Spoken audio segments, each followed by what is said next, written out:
Why does your brain refuse to let you give up, even when you know you are failing?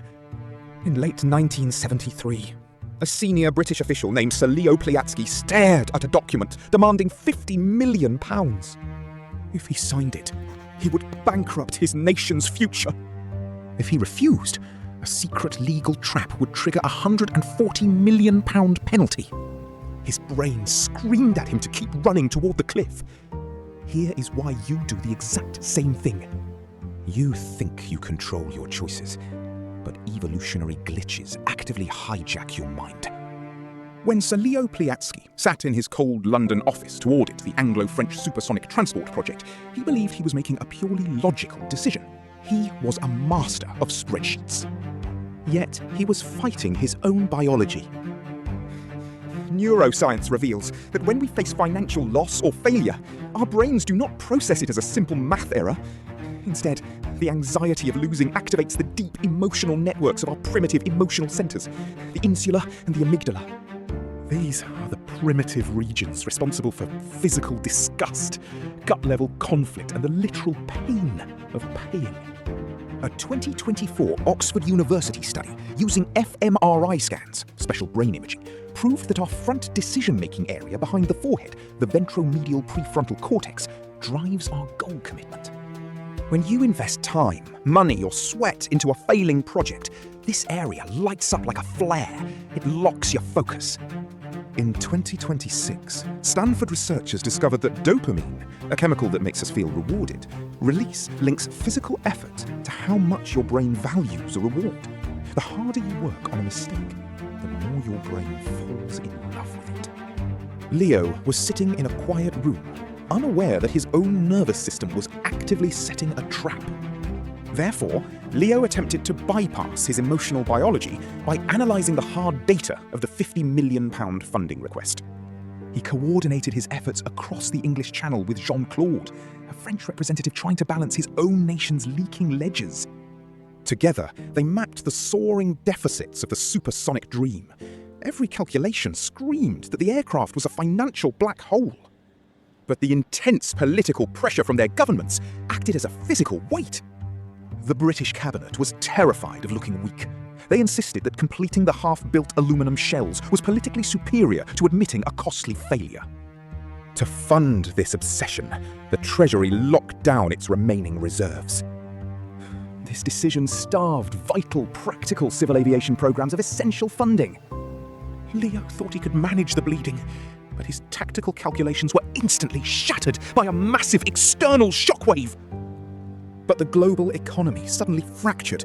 Oil prices spiked violently across the globe, instantly turning the Concorde's massive, thirsty engines into a terminal financial illness. To make matters worse, Sir Leo Pliatzky received a confidential report detailing a devastating decision by the American Federal Aviation Administration. The FAA officially enacted a strict ban on civilian overland supersonic flights. The dream of crossing continents at Mach 2 was dead. The jet was legally barred from flying its fastest, most profitable routes over land. Instead of declaring a total loss and walking away, the project's powerful proponents resisted the excruciating pain of admitting defeat. They desperately pivoted their strategy, aiming the Concorde exclusively at a microscopic, ultra-luxury transatlantic passenger market. This frantic move forced Sir Leo Pliatzky's team to waste weeks of valuable bandwidth, chasing a vanishingly small group of wealthy travellers, while the project's remaining time slipped away. Therefore, as the luxury pivot drained their resources, Jean-Claude delivered another urgent warning. The French Treasury was also bleeding heavily, desperate for a legal escape hatch from the project. Sir Leo Pliatzky immediately pulled the original dusty 1962 Anglo-French Concorde Agreement from the archives to find a way out. What he discovered was a shocking legal trap. The treaty completely lacked a break clause. If Britain decided to pull out unilaterally, they would face an astronomical £140 million in direct damages to France. To prevent a public panic, Sir Leo Pliatzky chose to hide this devastating legal reality from his wider team. Instead, he ordered his engineers to focus purely on improving the jet's internal fuel efficiency. He hoped a minor technical fix would save them, keeping his staff completely blind to the unfixable legal trap. But the mechanical fixes could not hide the rotting core of the project. Seeking answers to how his country had walked into this trap, Sir Leo Pliatzky dug deep into the confidential 1970 cabinet meeting minutes. The yellowing records revealed a frustrating circular logic. Ministers had explicitly refused to cancel the supersonic jet years earlier, simply because too much public money had already been spent to back down now. While some government historians argued this was a calculated geopolitical maneuver to secure France's blessing for entry into the common market, to Sir Leo Pliatzky, the decision felt like pure cognitive madness. The project's highly committed proponents weaponized this political inertia. They aggressively pushed ahead, framing the restricted over-water routes as highly exclusive, immensely profitable gold mines. The cabinet immediately seized on this optimistic spin to silence public critics, locking the nation into yet another year of brutal financial bleeding. Therefore, Sir Leo Pliatzky decided to strip away the political spin by modelling the nation's true cash flow.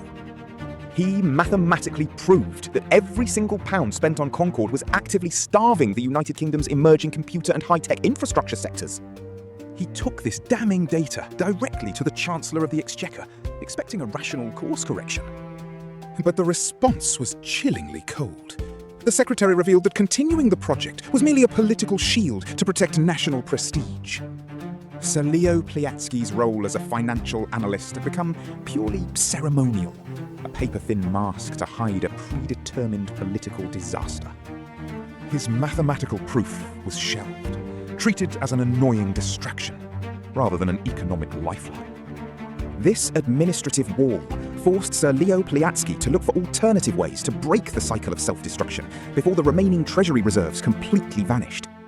But the illusion of cooperation was completely shattered when Jean-Claude shared a final, ironic twist from the French side of the channel. France was only continuing to pour millions into the project because they believed Britain desperately wanted to keep flying. Both nations were trapped in a mutual illusion of commitment, each staying in the race only because they believed the other side demanded it.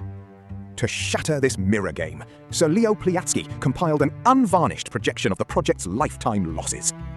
The data proved Concorde would lose money on every single flight it ever made. Sharing this hard truth finally aligned the British and French civil servants in their shared struggle against political fantasy, giving them the raw data needed to challenge their leaders. In 1974, internal memos detailing the missing treaty clauses and damning reviews finally forced the joint Anglo-French Ministerial Committee to face a brutal choice. Officials had to choose between funding the project to protect their careers or moving resources to practical subsonic aviation. Faced with this gridlock, Treasury advisors laid out the stark reality of the sunk cost loop. Despite the undeniable data, the governments proceeded, launching commercial service in 1976. Sir Leo Pliatzky walked out of the Treasury and into the cool London rain. He had lost his immediate battle against the supersonic dream, but he had preserved his intellectual honesty and eventually rose to become second permanent secretary of the Treasury. Decades later, we still fight the same ghost. In July 2026, the FAA proposed rules to replace the old ban, hoping to give supersonic flight another chance. But the true obstacle is not the wings, it is our biology. Our biology remains completely vulnerable to the exact same mental trap. Now that we understand how our own brains can lock us into failing plans, what happens when this same cognitive bias is engineered into the very algorithms that run our social feeds?